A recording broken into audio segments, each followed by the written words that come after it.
Okay, perfect. Thank you. Let's give her a hand to Paula. Thank you. And then you can mute yourself. And we're gonna move on, and it's gonna be related to what we just did here. So, all right. So are you the victim, controller, or creator? So there are three ways that we can navigate life using the patterns and beliefs of the victim, the controller, or the creator, right?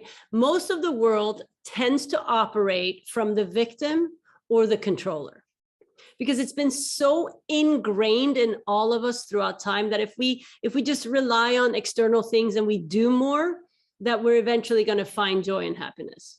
Like being happy has actually become this conditional response to an external circumstance rather than an emotion or experience that's innate within our very core, like it's our natural birthright. So let's take a look at these. So what is the victim? So the victim essentially wants the current reality to change, to then do and be something. So it would go something like this. If I have the money, then I'll be able to do my website and then I'll be successful. Or if I have a life partner, then I would travel the world and then I would be happy. So the victim lived lives as if life and its circumstances are actually in charge of the outcome. And we call this a have, do, be model. If or when I have this, then I'll be able to do something and then I will be, right? When I have money, then I can dress better and then I'll be sexy. Have, do, be. So a victim cannot be successful or happy until something outside of them changes first. So they're living life depending on others or on situations or on circumstances to change. And in doing so, they have actually no power to create what it is they want or reach their potential. And as I'm going through these, I want you to kind of think how you have it based on how you kind of answered, right? And then we're going to go to the controller. So the controller also wants to change the current reality, but by doing more to then have and be. So the controller operates from a do, have, be model. So the more they do, the more they're going to have, and then they'll be happy and successful. Now, the controller might actually get a lot of shit done, create a bunch of haves, but it usually never produces that authentic be that they're looking for.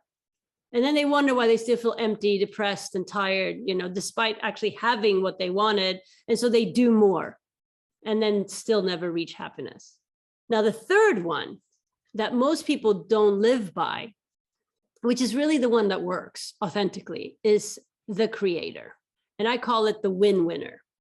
So the creator actually redesigns who they are first to then inspire action and then create results.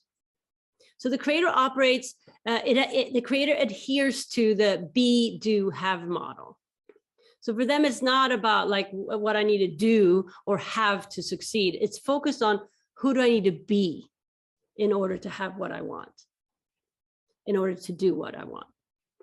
So they explore what kind of person and what qualities would need to be present for someone to have what they want. They focus on the becoming or being aspects of the equation first. Be, do, have. If I can be that person, what would I be doing? And then the having is inevitable and would take care of itself. So for instance, I know there are two people want to write a book here, authors. If I be an author, then I would do the writing daily. And I'll have a published book. I'll have a written book, hopefully published if that's part of your declaration, right?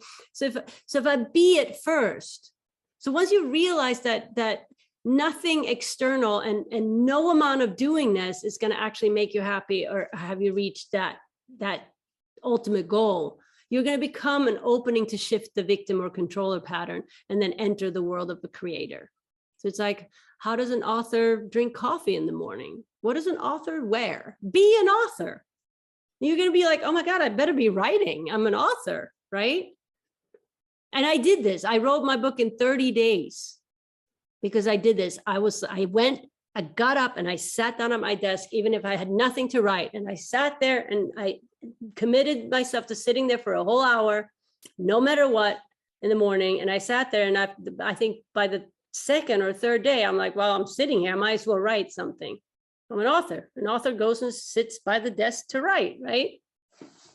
So the victim and the controller actually resist the current reality, and the creator embraces it by reinvention and redesign of who they're being. And the current reality then becomes the creator's playground.